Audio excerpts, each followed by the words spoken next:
Welcome in, college football fans. It's time again for the first and long college football show. I'm your co-host, Marcus. That is your co-host, Mason. We're going to be going over our Week 9 reactions today. We're reacting a little bit late to our Week 9, but that's okay. The reactions are all the same. The games are in the books, and we learned a lot. And you can't take away the knowledge we learned from these games, and we're going to use that going into Week 10 here to make some good picks. And we got plenty of picks and previews coming out for everybody later this week, so I hope you tune into that. Mason, how are you doing tonight, buddy? Man, I'm doing good. Better late than never, right? We contemplated whether or not we should even put this out, right? But it was such a good week of football that we really just felt that it was necessary. The fans deserve it. The fans deserve to hear our reaction to their teams and to the games, the same games that we all watched. That's why we do the show is to talk about it. And so we're going to give our quick reactions on some of the more notable games, and we're just going to kind of run through what went down in Week 9, and then we'll get started on Week 10 and what we're looking at. Yeah, life happens, folks. We're normal people that have everyday jobs and families, and doing the trick or treating thing tonight, and work going on. It's been crazy, but for those of you that are subscribed to this show, we owe it to you to get the show out, and that's what we're going to do. And it's what we love to do. So we're going to do that. And you know what? We even have a guest speaker tonight since it's Halloween. Can you see my buddy back there? Oh, It's yeah. Gary Danielson. Hey, Gary. Hey, Gare. Yeah, Gare's not super talkative tonight. He's had way too much candy. He's super jittery. Wow. Kind of makes me nervous, him sitting back there. Wow. But I'm going to have to, since it's Halloween, we're going to have to nickname him Scary Danielson. we'll ask him as the show goes on how he feels about these games and things like that. We know how he feels about the first game that we're going to talk about, so we'll transition right into that. The world's largest outdoor cocktail party, because he was there. He was on the call. Yeah, that he was. And I guess he did a pretty good job, huh? Not too bad. Wasn't too much to dog on Georgia about this go round, considering the Georgia Bulldogs came out and put it on them Florida Gators, huh? Yeah, pretty much. And folks, we told you all that this would happen. And I get We it. told us so. We're Georgia fans, right? We're going to root for our team. But also, if I think Georgia's going to lose, I'm going to tell you I think they're going to lose. If I think that Florida was going to cover, I'd tell you I think Florida's going to cover. And I heard a lot of Georgia fans saying that Florida would cover in this game, that they weren't that confident that Georgia would win by about 10 points. But not Mark and I. We were both on the same page. I told you that UGA would score early, score often, and Florida was going to get beat pretty handedly, and that's what happened. Final score 43-20. I think that the big takeaway in this game was that Georgia is still the number one team in the country. The national championship goes through Georgia. Georgia can play without Brock Bowers, and Carson Beck is not he's not a detriment to this team or to this offense, but he's actually a catalyst. He's actually someone who you want to have the ball when the game is on the line. He showed that he's a baller. And also I saw that Georgia's defense still has some holes, but they're finally getting healthy. I saw Tyrion Ingram Dawkins make a big sack. I saw, and he actually had a strip sack. I saw Marvin Jones in there making plays. He's finally healthy. You're starting to see that front seven, especially, get healthy, and they're creating pressure. It doesn't always lead to sacks. It really never has under Kirby's defense, but other than in 2021 when that front seven was just special and they had four first rounders on that defensive line. That was just a different type of dudes that they had that they'll probably never have again. But in Georgia's scheme, they don't necessarily they don't necessarily sack the quarterback as well as some other teams, because that's not what they try to do. But they do create havoc. I saw a lot of that. It was a really impressive win from start to finish. You're starting to see Georgia gain some momentum, and they're becoming a real hassle on offense as well. Excited to see what they do this week against Missouri, but it was a complete win from start to finish, as we predicted in Jacksonville this past weekend. Yeah, and the game went down a lot like that we talked about. I mean, I know you kind of touched on that, but this was the best passing offense that Florida had faced by far. Brock Bowers or no Brock Bowers, and I heard it put a good way this week, and I'll steal it. Tight end, having a tight end that's top 5 in the country as far as players in college football is a luxury piece, and it's not a necessity. And Georgia went out and proved that. I think while Brock Bowers is he's kind of the cherry on top, Carson Beck is the straw that stirs the drink. And Absolutely. we're seeing Carson Beck slowly emerge as we knew it. Georgia fans, we've already known it. We've seen it this year. He's throwing for 300 yards a game. We all knew what Carson Beck was. I think the national scene is just starting to realize who Carson Beck is. And I'll tell you what he is. He's a prototypical NFL quarterback. And he's big. He's a big frame guy, can take a hit, although he doesn't take many. And Georgia's just looking really good again. And Georgia just kind of flexed on everybody this week. So I think I kind of want to get out ahead of this. I think that Carson Beck is a future first rounder. And it could be this draft class even. I think that he has he has enough speed, but a big enough frame and arm, and he makes the right decisions. He doesn't put the ball in harm's way. He understands a pro style offense that Georgia runs that a lot of teams in college football don't run anymore. I think that you're looking at a future first rounder and a future franchise quarterback. Yeah. Well, it was a homecoming for him as the game was played in Jacksonville, Florida, and he did not disappoint, man. It was a good performance from him. 2,462 yards for the year. That's good for top 5 in the nation. 14 to 4 touchdown interception there. His completion percentage is right around 80% for the year. I mean, what more can you ask for? 74.1%. That's versus conference opponents right there, actually. So, yeah, it's been a great year for Carson Beck, and it's been a good year for this Georgia offense, as it seems like the transition from Mike Bobo to Mike Bobo from Todd has went very, very well. And Georgia continues to pluck on, as they will have some obstacles in the way the next few weeks, but we'll get to that later on this week.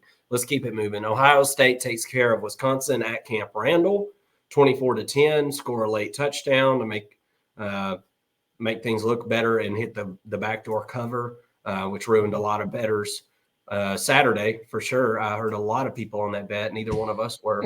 Travion Henderson, I think, came back at the perfect time, man. And he did. played He had like a the good game. Travion Henderson that we're accustomed to seeing in this game. Yep.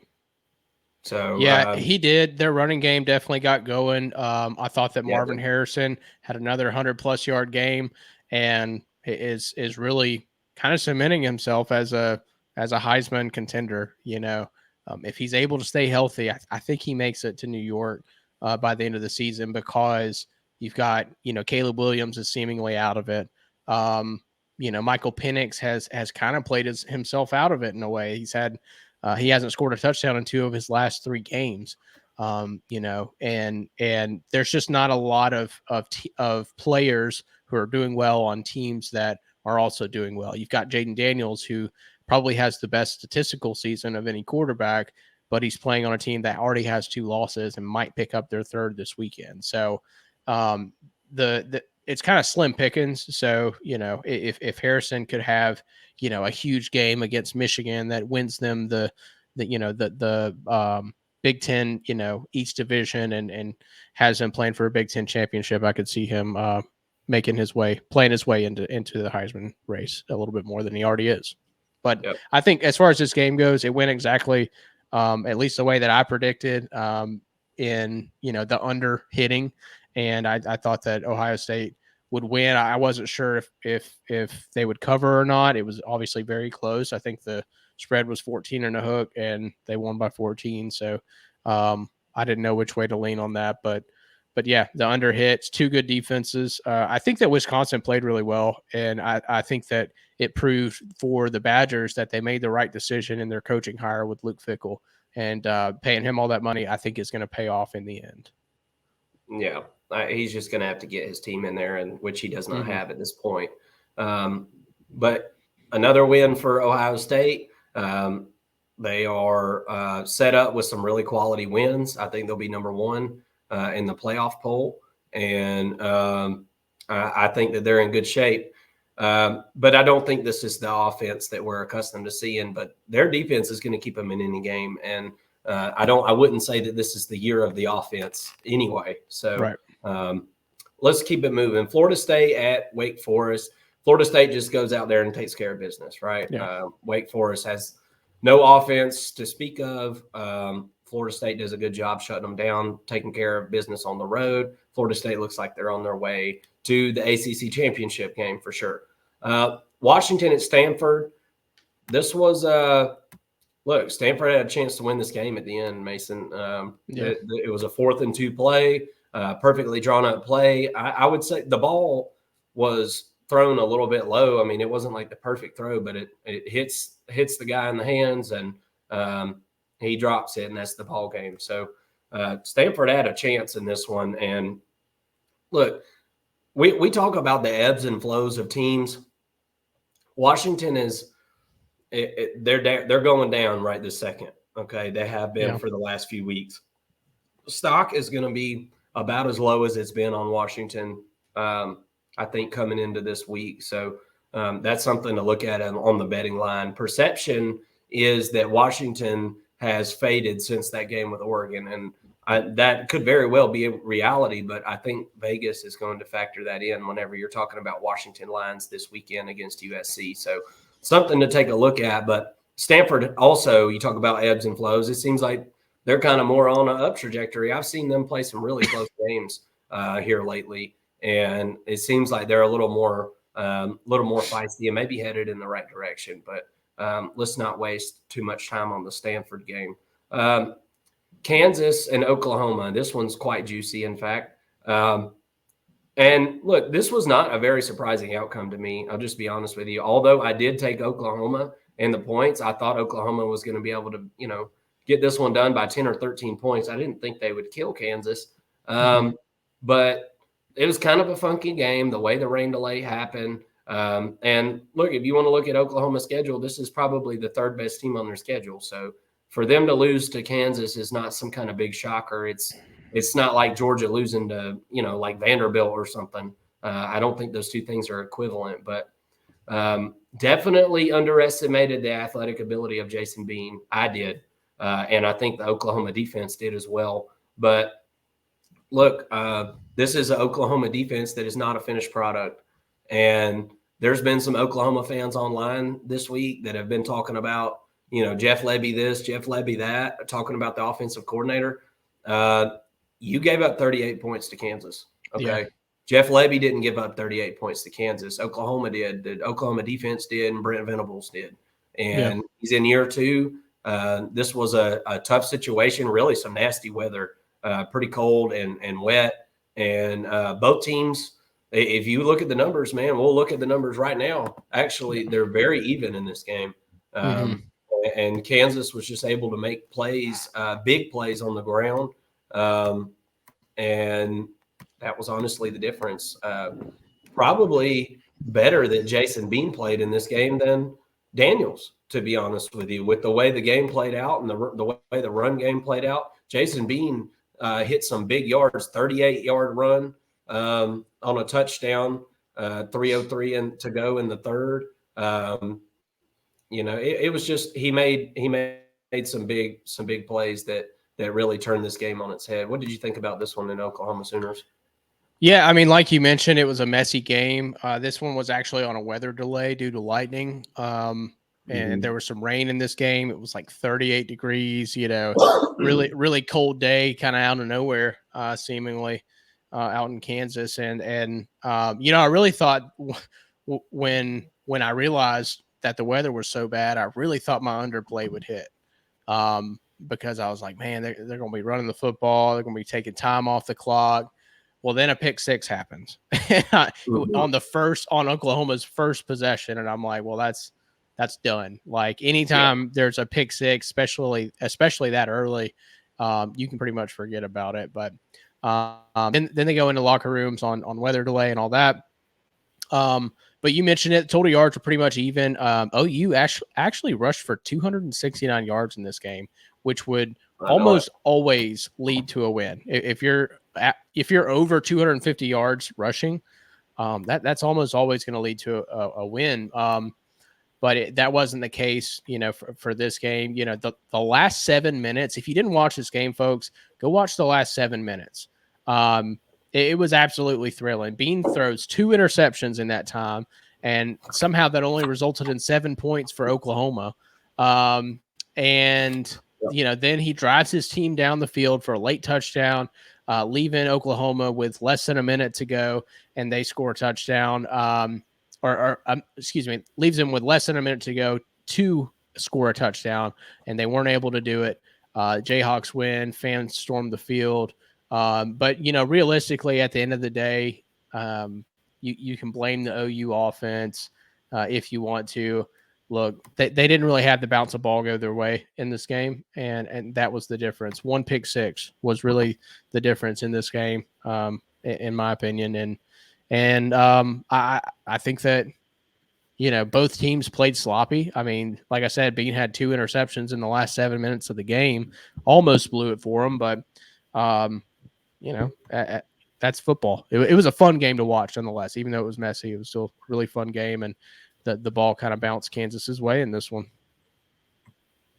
Well, it was so college football, and all the Kansas fans there in Lawrence stormed the field at the end of the game. They pull the goalpost down, throw them in the pond. I don't know what they're going to do with them things. I hope they leave them in the pond. I feel like that's fitting, I'd get me a scuba suit and go down there with a hacksaw and get me a piece of it, and bring it back up. Yeah. And there's always thoughts on that. You could be like the Tennessee fans and cut up pieces of grass from when they beat Alabama and sell them online. I guess you could always do that. Or you could just not do that, which would be also pretty smart. I think I'm going to stick with that. Let's keep it moving. That was look, Oklahoma's got defensive issues, okay? You score 30, you should win. You give up more than 30, it's the defense's fault, okay? Unless the offense is just throwing pick six after pick six. And, 7 points of that was like we said, it was a pick six at the beginning of the game. But all in all, I think it's just going to take another year, man, of trying to get some defenders in there for Oklahoma. And look, everything's still in front of Oklahoma, but now their back's against the wall, and you've got like a 4-way tie for the Big 12 right now. Mm-hmm. You got 4 teams with 1 Big 12 loss. I'm going to ask Gary what he thinks about it. What do you think, Gary? What's that? He's such a dick. He said that he can't comment on Big 12 games contractually. Oh, that's true. That's true. I forgot that was written in. What the hell are you here for? My God. Texas beats BYU 35-6. I guess you can't comment on that one either, can you, Bubba? Malik Murphy looks all right. He looks all right. Yeah. Right? He looks all right. I mean, he looks a Jonathan little Brooks carries the ball. Look, this BYU team was one that I actually was kind of impressed with their ability to score points here lately. And they were not able to do that in this game. So kudos to Texas. The defense really stepped up, and apparently the defense has been pretty banged up from what I understand and what I was hearing today. So for them to step up the way they did and dominate this game whenever you've got a backup quarterback trying to, get his beak wet for the first time in front of a home crowd. Hey, man, I thought it was pretty smooth sailing, honestly, for Texas as they closed the door in the fourth quarter and score 14 points there. and seemed like Malik got more comfortable as the game went on, right? Yeah, it did. I wasn't really impressed with Malik in this game. This is one that everybody talks about Malik because of what he did in the spring game, what he was doing in fall camp, things like that. He's a physical quarterback, but he's not really a runner either, or at least he hasn't been yet. You would think that he would tuck the ball and run a little bit more, but he hasn't done that yet. I think all of his rushing yards came from sacks so far. So um, I'm excited to see him in another week in a really big game coming up against Kansas State, and see what he's able to do. I'm kind of looking ahead to that game. I don't want to take too much away from his performance in this game against BYU, just because it was his first start, and I'm sure he was nervous. He's got Arch Manning playing behind him, so of course he wants to do well, and I don't think he played bad necessarily. I don't think he almost cost him the game or anything like that. But he certainly wasn't like a game changer either in a positive way. But he's got really good running backs behind him, so I think that helps. And anytime a quarterback can lean on the run game, it should help. Um, but yeah, ultimately, I mean, Texas was too good, too deep to really be threatened by BYU, and I wonder if maybe some of these guys that were hurt were kind of resting up, maybe dinged up a little bit, but could have gone, but they're resting up for this Kansas State game coming up, because all of a sudden, I mean, that's a ball game. And people had written Kansas State off earlier in the year for some reason, but now this is going to be a really good game, a top 25 matchup. Yeah, it seemed like Kansas State. I was really high on them coming in the year. I had them in my preseason top 25 and felt really good about the fact that they brought 4 out of 5 offensive linemen back this year off of a offensive line that was very dominant last year, and also brought back Will Howard. And now this year, Kansas State is kind of bringing in like a 2 quarterback system to Texas here. And I think this matchup comes at a very interesting time, my friend. So we're going to talk about that later this week. That is a super juicy one, and one that I think I'll be betting on. So if you want to know more about that game, please come back and hang out with us later this week. And we'll definitely continue to take a look at that matchup, as it's going to be one of many very good ones for week 10. Let's keep it trucking. If I can get my schedule back on track here. Oregon and Utah. Not much to say about this one, huh? Literally, that's the first line in my notes. Not much to say about this game, really. Yeah, I mean, we keep bringing up the ebbs and flows of the season, and Utah has been one of the most consistent teams in the country, and I think anybody that was paying attention probably could have seen this one coming. If you really looked hard enough. And, the 6.5 point line that Vegas had on this just goes to show the amount of respect that the betting public has for a Kyle Whittingham Utah team at home.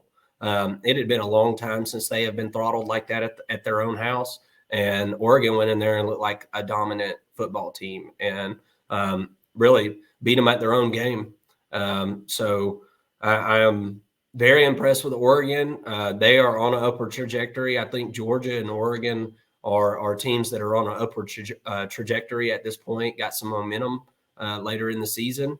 And I think most people, if they're looking at that Washington-Oregon matchup, then they're thinking that Oregon's probably got the upper hand whenever they meet up in the Pac-12 championship game. Let's keep it moving here. I keep going back to my daggum week 10. Let's see. Air Force wins again. And why did this not take me back to week 9? Oh, there we go. All right. Now we're there. Indiana, Penn State. This was an interesting one. I don't understand what in the world happened right here. Penn State's defense just totally let them down in this game, didn't they? Yeah, I thought that the Hoosiers had a really good game plan. It seemed like against this defense. I can't put my finger on exactly what it was. I didn't watch this game like from start to finish.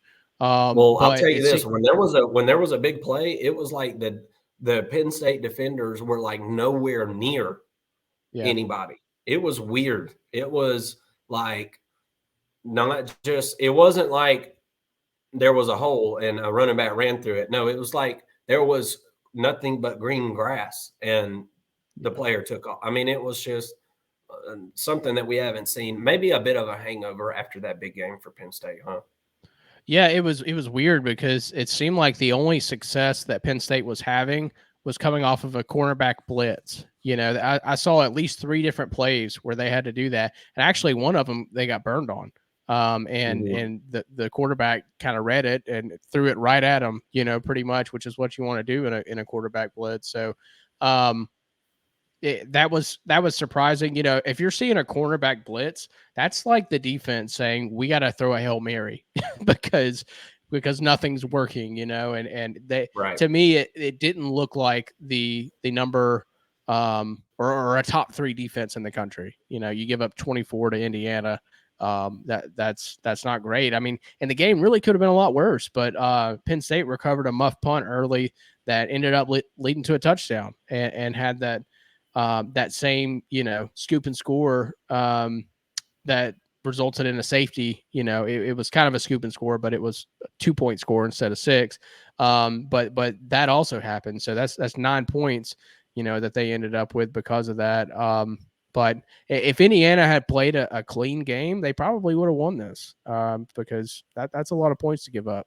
What did they lose by? Oh, 9 points. So, you know, had they played clean, I mean, you know, and I mean, they may have gone to overtime or whatever. You never know, but it certainly didn't help. And you're not going to win games like that when you're outmatched.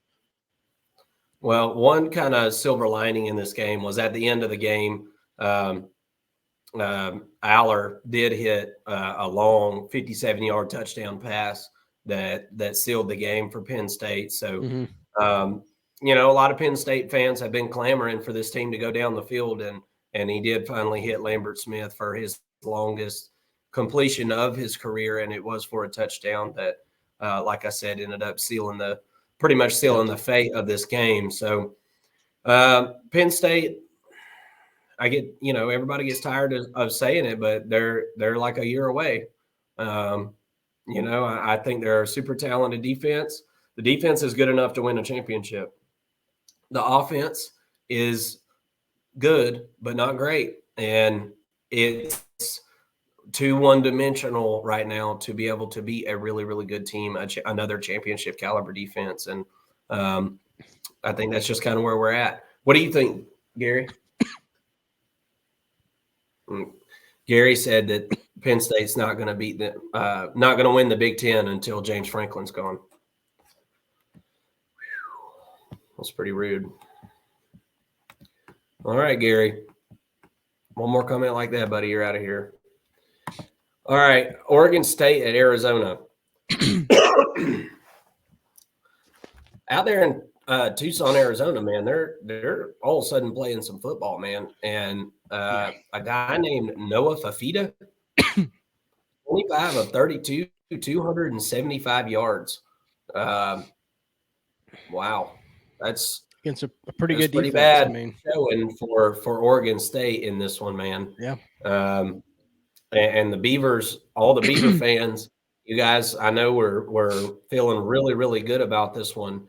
And my gut told me Arizona is getting better and better. And it's one of those teams right now that you just really don't want to F with right now. Yeah. They really are. They're and I'm trying to remember who it is that's got to go to their place this weekend. But we'll get to that later this week. Not important right UCLA. now. UCLA and UCLA's in trouble. I'm looking at it right now. I think they're in trouble. But we'll get to that. DJ Uiagalelei was, you know, right around 50% passing. it's a lot of the same inconsistencies that we've seen from him, right? If you're only scoring 24 points in a game against Arizona, then you know what? Then you're flirting with disaster, and you got a good chance to lose. And it's kind of just been the same stuff that we've seen at a DJ. Whereas I do think this Oregon State offense does fit him better than Clemson. It's still some of the inconsistencies and the upside downs that are holding him back right now. Yeah, I agree. You mentioned Arizona not being a team that you wanted to face, heading into week 9. And it's weird because Oregon State was also one of those teams that you did not want to face. They were also playing really well. And it was surprising to me that they lost, but not like that surprising. They were only a 3-point favorite at the end of the day. And really they had an opportunity to win this game. If you saw the fake kick at the end of the half was just a head scratcher to me. I mean, you got a chance to get 3 points and you go for a fake kick and then you give it to your kicker and expect him to run it 25 yards, which he has to get. There's no getting a first down. You're running out of time. So you give it to the worst athlete on the field and tell him to go run it 25 yards and get in the end zone. Like, what are you doing? There are times when you can look at it after the fact and say like, well, yeah, it was a bad play because it didn't work. No, I would be calling him stupid for doing it if it did work. It was just a really dumb play, and it was out of character. So to me, I think that was a kind of a huge momentum swing that I think that the coaching staff and players, everybody was kind of caught off guard by that, and it changed the outcome of the game as they did go on to lose by 3 points. I mean, they could have, should have, would have, but I mean, they may have at least gone to overtime. But I think it changed the mentality of the Beavers, and it changed the mentality of Arizona. They all of a sudden had a little bit of momentum going into halftime. So I thought it was an unwise move by the head coach, and I'm sure he's going to be kicking himself for a while. Yeah. Well, I'm really high on Jonathan Smith, and obviously he's done a great job at Oregon State. I mean, that goes without saying, as they sit at 6-2 now, and 3-2 in the conference. So got a tight race over there in the Pac-12 with Washington leading the way with that win over Oregon and staying undefeated. So definitely going to be one that's coming down to the wire, and some of the best games in that conference are backloaded on the schedule. So going to be some very entertaining football coming from out west as the year goes on. Ole Miss takes care of Vanderbilt 33-7. Nothing to talk about there. Ole Miss looked very good. They continue to look very good after that loss to Alabama. They've rebounded nicely, and they are well on their way to a big matchup with the Georgia Bulldogs here in a couple of weeks. Pitt at Notre Dame. Eric, shout out to Eric, listener of the show. Appreciate that. But Eric totally called this over in this game. We both kind of looked at him like, what? Eric was the only person I heard call that last week, and he nailed it. So I think the more entertaining aspect of this game is it's not really anything about the game. It was after the game. And the coach, who is it, Pat Narduzzi, coming out and basically calling out his team or whatnot, saying that they're not playing very well. The comment that caught everybody's eye was that they thought they did a good job replacing the players from last year, but apparently not. Well, lo and behold, Deion Sanders did the same exact thing, called out his offensive line. And maybe we'll talk about that game in a minute. And the two things got two totally different reactions as the Pitt players were in a tweet battle with their coach about it. What did you think about the dust up on the social medias after the game? And obviously there's not much to take from the game as Notre Dame pretty much just had their way, right? Yeah, I thought it was pretty poor on Narduzzi's part. A guy who has had a really good reputation, I think, as a head coach. This is a guy who also called out a lot of other coaches for trying to steal players away, So, this guy, he's kind of prone to ruffle some feathers in college football, I guess, but he's also respected as a pretty good head coach. So, really not a great look from him. And I mean, how does that help you? Is my question. Yeah, I don't Does get it it either. are you trying to signal to other players that you have positions opening potentially at the end of the year? And if so, why would they want to come play for you if you're throwing your players under the bus? I think it was just a really poor play on his part. Not going to cost him his job or anything like that, but at this moment in time, it's not a good look for him. Excuse me. Yeah, I don't think it's a great look, but at the same time, I mean, I think we see this all the time. I think this is a little bit blown out of proportion. I mean, coaches come out all the time and say, "Yeah, the offensive line's got to play better," and Notre Dame just beat their ever living brains out.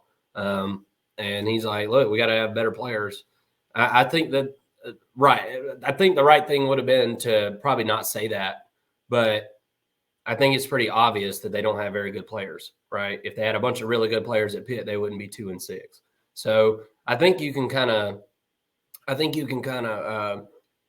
show that you're open to taking new players without, necessarily putting everybody down on the team. This Pitt team's going to be in quit mode now. It wasn't one player tweeting back; it was several. So I definitely worry about the locker room at Pitt, and maybe for betting purposes. Maybe they're just going to phone it in the rest of the year. And you know what? We've actually seen in a couple situations where coaches have called players out and they've played better. So you never really know. Georgia Tech took care of those North Carolina Tar Heels 46-42. I mean, my goodness. Haynes King, like a daggone, he just looked like a bad dude. He really, really did. So what's up with North Carolina? They keep finding ways to lose these ball games, man. Is this just? I don't understand. Is this just the real North Carolina, or are they just? Oh, man, Jekyll and Hyde. I don't get it.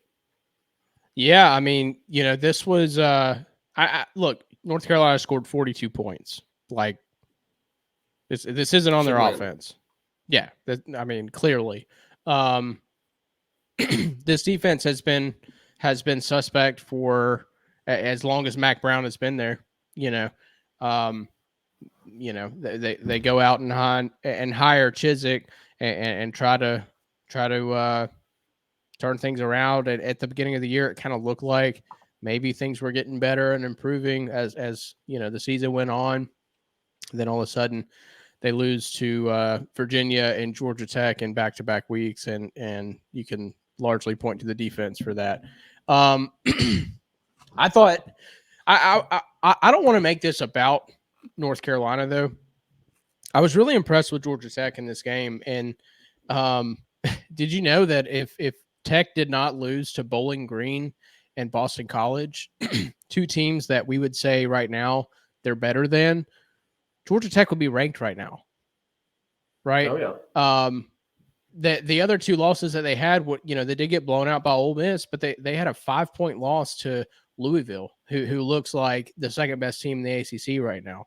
So this is a pretty good Georgia Tech team. Excuse me.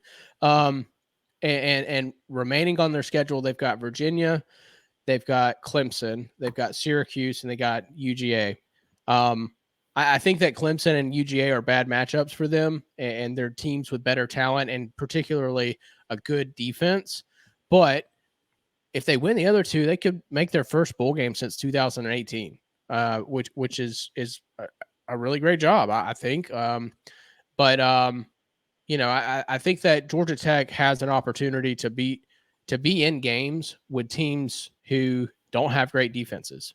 They can score if the talent level on the field, right, of Georgia Tech's offense versus whoever they're facing's defense is similar, then they have a chance to outscore the other team, I think. They've got a really good game plan and scheme when it comes to offense. They just don't have the dudes to compete with a Georgia or even a Clemson, in a down year for Clemson. Now, maybe they get the upset against Clemson. That would certainly be very impressive and might even, they may even be ranked if they beat Clemson, Virginia, and Syracuse, heading into rivalry week. But for North Carolina, I think they're done after back-to-back embarrassing losses. I told you, back in like week 3 or 4 that UNC would lose one embarrassing game, and now they've dropped 2. So Mac Brown's kind of outdone himself even in a way. Yeah, no kidding. This has been a rough go of it the last couple of weeks. Zero doubt about that. You can take Drake May out of the Heisman conversation. That's not going to happen on a team like North Carolina, because they're probably not done losing. Honestly, Yeah. They're in a skid, and I don't think they know how to get out of it. Louisville takes care of Duke 23-0. Riley Leonard, boy, he had a really tough game here. Could definitely tell that ankle was still tender. He was limping around, walking around on the field and stuff. He tried to run some in the beginning of the game, but hey, Louisville is a good football team. Let's just we got to come to that realization. I am. I'll tell you right now, I'm the first one that's guilty of it. I didn't realize that Louisville had it in them to go in and shut somebody out like that. So then again, on the other hand of that, I do feel like Duke is kind of running ragged at the moment. It's been a long season for Duke, man. They've been in some big football games this year, and I think emotionally and physically, Duke is pretty wore out. But Louisville is in great shape at the 4-1 spot in the ACC conference. Clemson's out of the way. Watch out, Louisville, Jack Plummer, and Brom are looking to leave their mark on the ACC this year. Yeah, and don't forget Jawar Jordan, their running back. I mean, he's been pretty special this season for them. Again, another game of more than 163 yards, and this is against the toughest defense that they've faced yet in Duke. So to me, that was the most impressive aspect of this game. Sure, Louisville's defense stood up and stopped a battered, Riley Leonard and Duke offense as a whole. But to me, I was more impressed that Louisville was able to run really well against even a good defense like Duke. So that was more impressive. Of course, like I said, Riley Leonard not 100%. He still, to me, has got to get better as a passer. If he's going to be, a day 2, player for the NFL draft. Which he will. I think that next season, is a season where, his name's going to be circled on a short list of Heisman contenders. But, I just don't feel like Duke is in a good position if Riley Leonard's not 100% and can't go for 100 yards can't run for 100 yards in a game, at least this season, with how limited he is as a passer. Yeah. Well, this right here is a guy to look out for, too, as Louisville's season progresses on. Jamari Thrash, a guy from LaGrange, Georgia, who is a veteran and had over 1,000 yards receiving last year, is well on his way to doing that again this year so far, with 46 receptions and 712 yards, 6 touchdowns. This guy is electric. So Louisville's got some pieces, and don't look now. They are on a collision course, I feel like, with Florida State. Now, there's obviously going to be some other teams that have got something to say about that as the year goes on. Though some weird things happen at the end of the year, and we're getting to that point where we're about to be in freaky season, and it is Halloween after all. As I said earlier, Air Force did end up pulling this game out. They win. They stay undefeated. Good for Air Force. Happy for them. That's why I'm mentioning them. Wouldn't typically talk about that. Tennessee takes care of Kentucky. We said last week, first one to 30 wins. Well, guess what? It was Tennessee. I was on Kentucky. I thought Kentucky maybe had an edge in this game. And look, Tennessee won the game. That's great. It was I thought a good showing by the offense. Not sure how that defense allowed Dennis. Gosh, I keep calling him Dennis. Devin Leary. This ain't rescue me. This is college football. Devin Leary had 372 yards passing. I mean, that's like three games combined for him this year. So I thought that was a bit alarming if you're a Tennessee fan. The fact that Kentucky, with really no wide receiving weapons and the quarterback that has struggled all year, seemed to really put it together against this Tennessee defense in spurts, especially in that second quarter there. But Tennessee's running game, mixed with the run defense was just enough to hold Ray Davis to where he wasn't able to make any big plays. And we all know that's the heart and soul of this Kentucky team. So Tennessee takes care of business in Kentucky, in Lexington, at the Kroger. Yeah, to me, I mean, I feel like Tennessee's offense, and we've been saying this all season long, but they're built to run. And they made Kentucky look like they didn't have a run defense. The Vols rushed for 253 yards, and they just controlled the game. They controlled it, and Sampson looked like really, really good. He didn't have as many touches as Wright, I think, but with what he had a lot of catches as well. But he looked really good in this game. And I think that this was his kind of best game of his career, if I'm not mistaken. But at Wright played really well also. And Milton had a good game. He had a good game passing. 18 of 21, 228 yards and a touchdown. That's pretty good by his standards for a team that likes to run the ball, 47 times a game. So I thought it was really impressive that they kind of got him on the ground going again a little bit. He took a couple sacks or whatever, but I thought he played really well, and they needed him to. They needed every point they could get out of this. Kentucky is still a pretty good program. I don't think that Tennessee was that much better than Kentucky, but they were just the better team that night. Yeah. Well, and if this Tennessee team is able to run the football at that effective of a clip, 47 rushes for 253 yards, 5.4 per carry, then they're going to win, 9 out of 10 times with the way that they're playing football.